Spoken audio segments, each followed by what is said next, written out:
welcome back to Family Feud. Kasama pa rin natin ang Kalumpad at Alvarez family. It's time for round 3. Let's call in Mommy Marivic and Merlin. Kamayan muna tayo. Yan. Nag-survey kami ng 100 tao. Ang top 3 answers ay nasa board. Double points ang tanong na ito. Maging partikular, umiinom ka ng alak tuwing may... Merlin.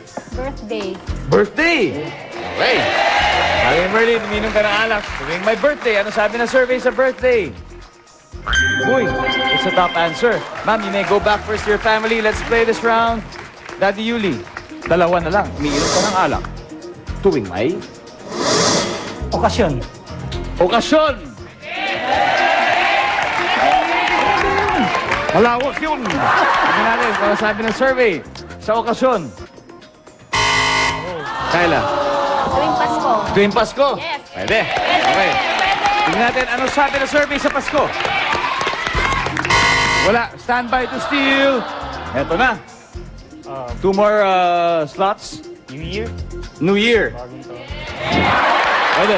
Okay, tingnan natin, ano sabi ng survey sa New Year? Wala. Wala. This is your chance. What do you think, Daddy Rudy? New Year. New Year? Anniversary. Anniversary? Anniversary also. Anniversary? Rich, huh?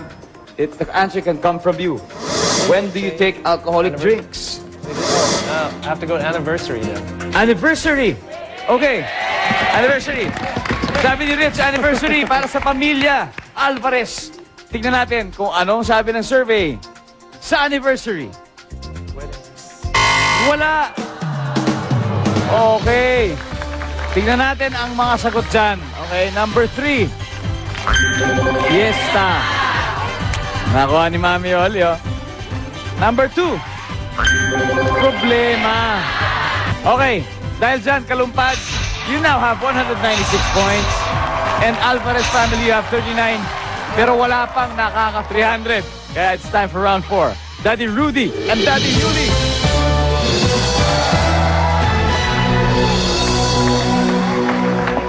Eto na. Nag-survey kami ng 100 tao. Ang top 3 answers yun nasa board. Triple points this time. Ang tanong, anong masamang pamahiin tungkol sa kasal? Daddy Yuli.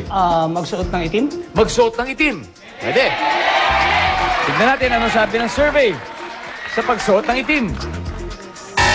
Wala. Isukat ang trahe de boda. Isukat ang trahe de boda. Okay. Tatlo lang yan. Tignan natin anong sabi ng survey sa pagsukat ng trahe de boda.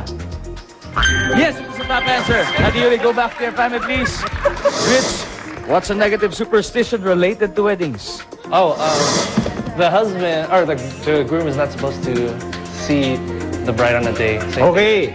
Hindi pwede magkita ang lalaki at babae bago ang kasal.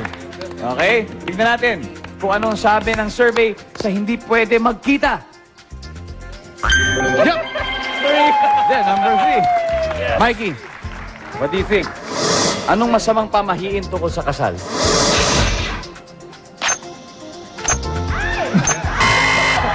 Abay, kung alam niyo yun, bilib talaga ako. Pagkakakanta ko na may, it's okay. It's alright, it's alright, it's alright. Ayun na. Mami Marivic, Yes. ano po ang masamang pamahiin tungkol sa kasal? 2 seconds. Stand by to steal. Last chance, Daddy Rudy. Ano pa ang masamang pamahiin tungkol sa kasal?